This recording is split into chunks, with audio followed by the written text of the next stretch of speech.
Macam tu yang mula dia ketuk tu. Misteri ketukan, penduduk nampak lembaga hitam.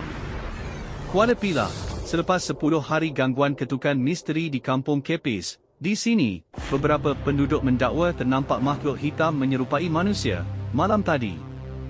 Haslinda Hasim, 54, berkata, dia ternampak makhluk berkenaan ketika berada di luar bahagian dapur pada 9.40 malam, sebelum lembaga hitam itu menghilangkan diri dalam gelap.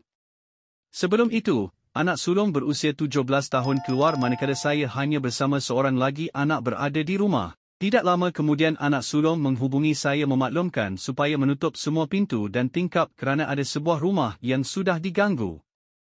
Kemudian anak balik bersama kawannya dan menyuruh saya buka pintu dapur.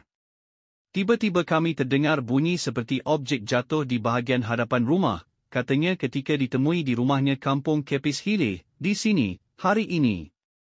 Tambahnya, disebabkan rumahnya tinggi, dia melihat dengan jelas ke arah objek jatuh berkenaan dan ternampak lembaga dalam posisi seperti merangkak. Pada mulanya saya menyangka ia hanya ilusi atau trauma yang dialami sebelum menoleh sekali lagi. Kali kedua melihatnya, lembaga itu juga menoleh ke arah saya sebelum bangun dan lari ke arah jalan besar dan hilang dalam kegelapan, katanya.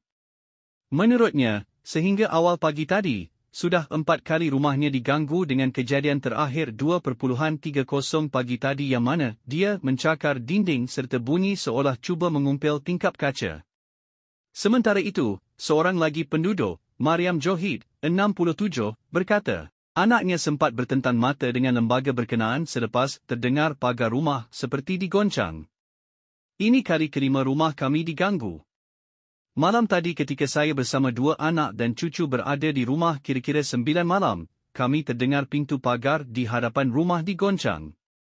Anak, Norinor Mohad Nor, 38, mengelak langsir dan ternampak dia berdiri di luar rumah. Anak Jerit, orang mak sebelum dia bergegas membuka pintu dan keluar, namun makhluk itu lari ke arah tepi rumah. Anak dengar bunyi tapak kaki berlari sebelum ia hilang begitu sahaja. Malah ahli keluarga berdekatan dan penduduk kampung yang mengepung rumah kami tidak menemui sebarang jejak, katanya. Sementara itu, anak Mariam, Marina Mohanor, 47, berkata, ada pihak yang mempermainkan cerita mengenai gangguan itu sedangkan mereka sekeluarga tertekan dan tidak dapat tidur malam. Kami tidak cukup tidur kerana takut, Norinor terpaksa mengambil cuti, anaknya pula dimasukkan air di hospital kerana kejadian ini. Malah anak-anak kami tidak bersekolah kerana takut dan penat. Perkara ini tidak kena pada batang hidung sendiri, mereka boleh mempersendakan cerita ini. Kami bukan mencari publisiti dengan mereka cerita seperti ini, katanya. Bagi pengerusi Jawatankuasa Pembangunan dan Keselamatan Kampung Kepis Hileh, Muhammad Shah Sulaiman, 44, dia mahu gangguan di sekitar Kepis itu segera ditamatkan. Sudah lebih seminggu ia berlarutan dan keadaan di kampung ini huru-hara. Penduduk ketakutan sehingga pergi ke tandas dalam rumah sendiri pun perlu berteman. Selain bacaan Yasin dan solat hajat, petang ini kami akan memanggil pengamal perubatan Islam bagi melihat situasi di sini, katanya. Kampung Kepis Kuala Pilah, beberapa penduduk mendakwa ternampak makhluk hitam menyerupai manusia malam Rabu. Haslinda Hasim, 54 tahun berkata, dia ternampak makhluk berkenaan ketika berada di luar bahagian dapur pada 9.40 malam sebelum lembaga hitam itu menghilangkan diri dalam gelap. Katanya sebelum itu anak sulung berusia 17 tahun keluar manakala dia hanya bersama seorang lagi anak berada di rumah. Tidak lama kemudian anak sulung menghubunginya, memaklumkan supaya menutup semua pintu dan tingkap kerana ada sebuah rumah yang sudah diganggu. Kemudian anaknya pulang dan menyuruh dia membuka pintu dapur.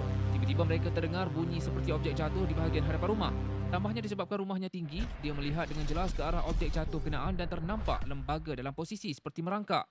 Pada mulanya dia menyangka ia hanya ilusi atau trauma yang dialaminya sebelum menoleh sekali lagi. Namun kali kedua melihatnya, lembaga itu juga menoleh ke arahnya sebelum bangun dan lari ke arah jalan besar serta hilang dalam kegelapan.